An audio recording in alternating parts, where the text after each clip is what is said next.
Tel Aviv gemetar. Bukan karena gempa, tapi karena jumlah kantong jenazah yang mendadak habis stok. Dalam sebuah serangan mendadak yang terjadi pada pukul 02.43 dini hari, Iran meluncurkan rudal balistik generasi terbaru ke arah sebuah titik koordinat yang diketahui sebagai base camp rahasia milik Brigade Golani, salah satu pasukan paling elit milik Israel. Hasilnya, bukan hanya markasnya yang hancur, tapi seluruh pasukannya ikut dilipat seperti cucian sore hari.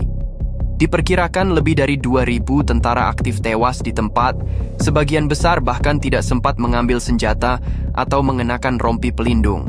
Mereka gugur bukan dalam pertempuran sengit, tapi karena kepercayaan buta bahwa bunker rahasia mereka tidak akan bisa ditemukan.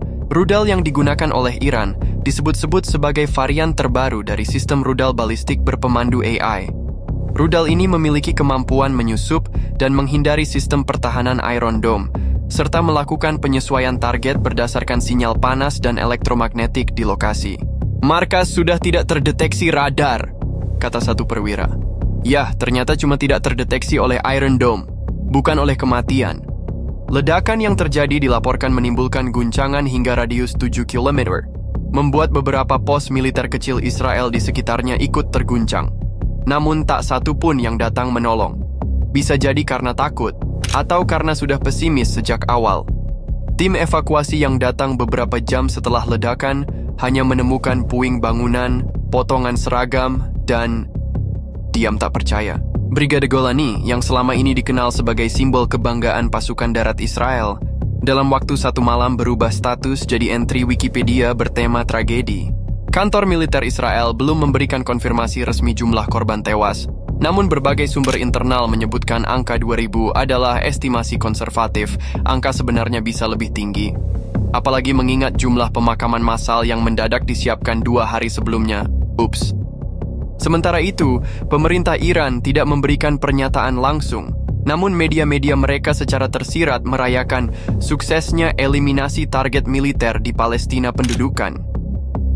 Beberapa akun media sosial bahkan menyebut rudal tersebut sebagai Khaybar Shekan 2.0, versi upgrade dari rudal sebelumnya yang pernah dipakai menghajar posisi strategis Israel. Ironisnya, Israel sempat menyombongkan diri seminggu lalu bahwa markas-markas militernya tak akan bisa ditembus tanpa operasi darat besar. Ternyata yang dibutuhkan cuma satu rudal yang benar-benar niat. Sistem pertahanan udara Israel Iron Dome kembali diuji. Tapi kali ini bukan soal seberapa cepat rudalnya bisa mencegat ancaman, melainkan seberapa kuat mental tentaranya melihat sistem itu nonton doang tanpa aksi. Rudal balistik terbaru Iran, yang dikembangkan dengan integrasi kecerdasan buatan dan sistem pemandu berbasis geospasial real-time, berhasil menembus seluruh lapisan pertahanan tanpa terdeteksi. Para teknisi Iron Dome sempat mengira sinyal masuk itu glitch radar, karena lintasannya terlalu sempurna. Ternyata bukan bug, tapi bencana. Rudal ini tidak hanya meluncur cepat, tetapi juga berbelok dengan kecerdasan seperti sedang main game Call of Duty. Begitu mendekati wilayah target, sistem pemandunya otomatis melakukan identifikasi medan, suhu, dan sinyal aktivitas elektronik untuk menyesuaikan titik jatuh. Sederhananya, rudal itu tahu mana markas dan mana properti Airbnb. Beberapa media asing menyebut bahwa rudal tersebut merupakan pengembangan dari proyek rahasia Iran selama 3 tahun terakhir. Dilengkapi sistem penjejak panas, radar pasif, dan algoritma prediksi gerakan target, senjata ini dirancang khusus untuk menghancurkan sasaran diam, seperti bunker atau markas pasukan. Dan sialnya, Brigade Golani sedang diam banget saat itu. Diam untuk selamanya. Israel sendiri dibuat bungkam. Pusat Komando Tel Aviv menerima sinyal rudal terlambat 17 detik. Dan dalam dunia militer, 17 detik adalah waktu yang cukup lama untuk memesan teh, duduk, lalu ketemu malaikat maut. Para operator yang berjaga saat itu kini sedang diperiksa. Bukan untuk dihukum, tapi lebih ke ditenangkan.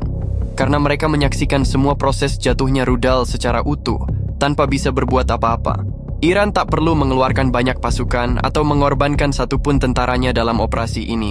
Satu rudal, satu lokasi, 2.000 musuh gugur.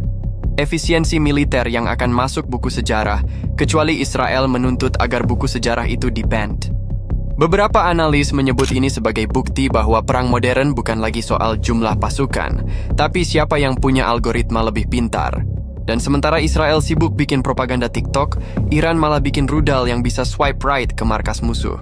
Petinggi militer Israel dikabarkan langsung menghubungi sekutu mereka untuk meminta penguatan sistem pertahanan.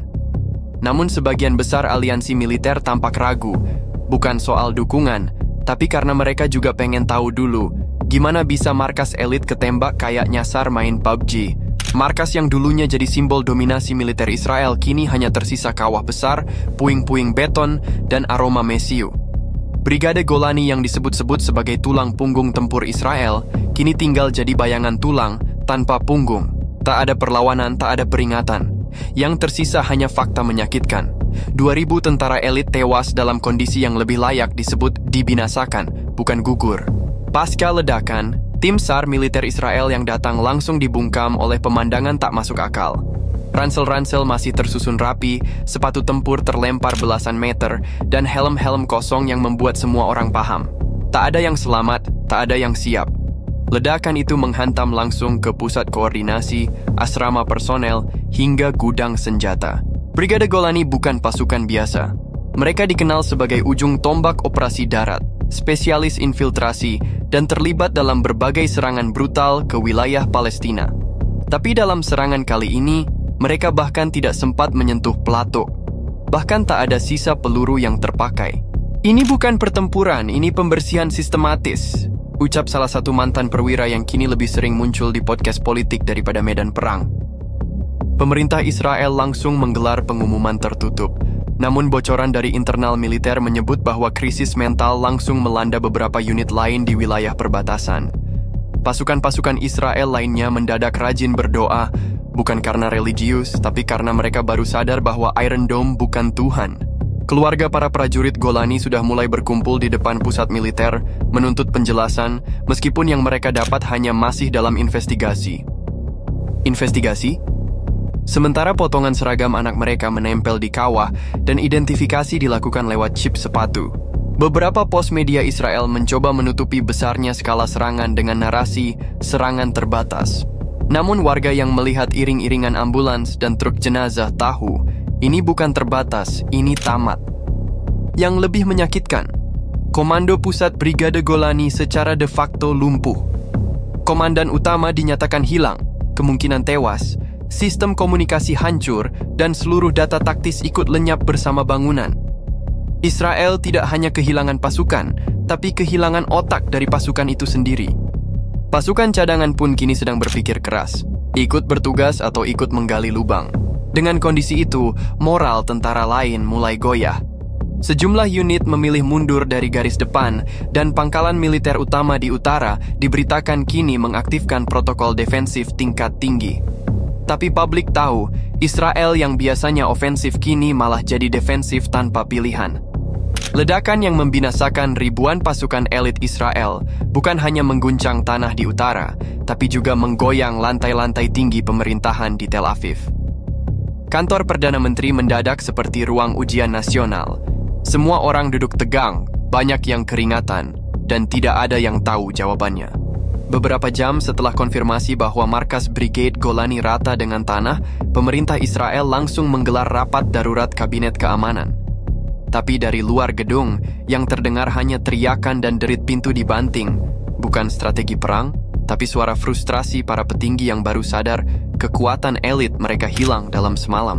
Kami masih dalam fase evaluasi, ujar juru bicara militer. Evaluasi? Pasukan kalian udah jadi arang, itu bukan bahan diskusi, itu bahan kremasi. Perdana Menteri Israel terlihat pucat saat keluar dari ruangan rapat. Ia dikepung wartawan yang bertanya soal langkah selanjutnya. Tapi seperti biasa, jawaban klisenya muncul. Israel tidak akan diam. Ya jelas, diam aja bisa diserang, apalagi kalau bergerak. Lembaga intelijen mulai disalahkan. Kenapa lokasi markas elit bisa terdeteksi? Tanya para menteri.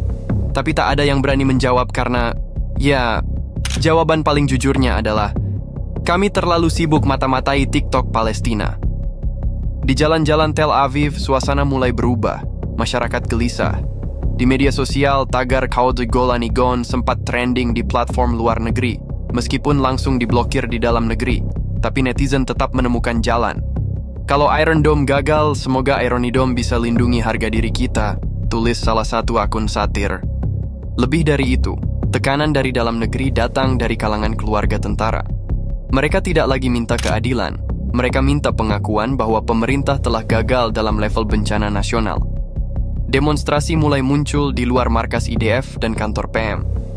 Poster-poster bertuliskan "Bunker bukan kuil" dan "Golani bukan tumbal" mulai bermunculan. Yang lebih mengejutkan adalah efek domino dari kekalahan ini. Beberapa negara tetangga mulai mengaktifkan pengawasan udara, mengantisipasi jika Israel merespons dengan skala penuh. Namun, hingga kini, Israel justru masih sibuk mengkalkulasi kerugian dan meratapi file taktik militer yang ikut hancur di dalam laptop yang belum sempat di-backup.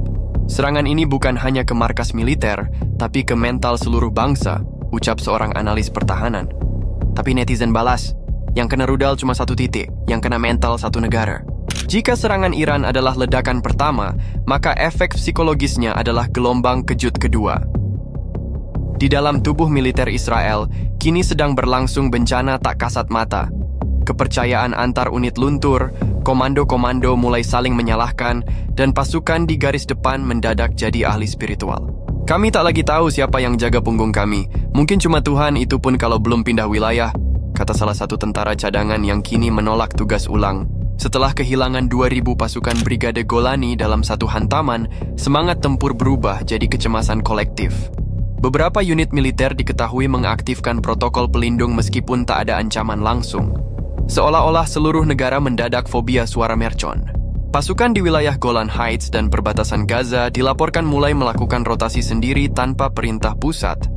Beberapa bahkan dilaporkan mematikan GPS dan alat komunikasi karena takut rudal cerdas Iran tahu lokasi mereka lewat sinyal. Tentu ini lucu dan tragis. Lucu bagi Iran, tragis bagi Israel.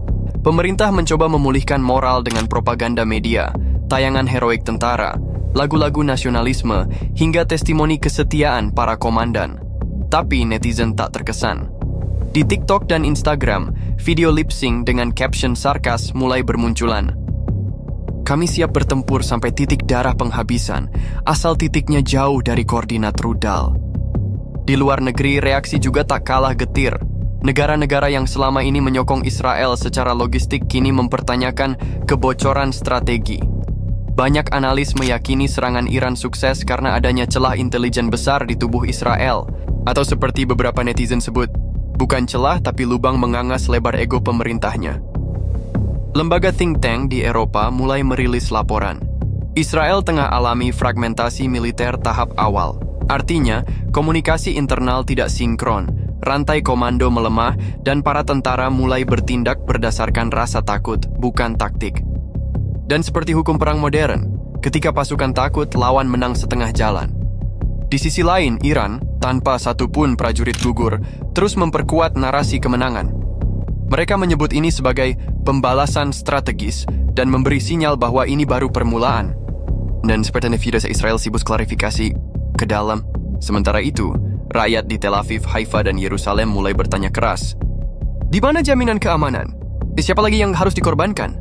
Kenapa musuh bisa tahu titik markas, sementara pemerintah tak tahu titik jenuh rakyat? Dan satu pertanyaan paling pedas dari warganet. Kapan terakhir kali kita menang perang tanpa plot twist memalukan?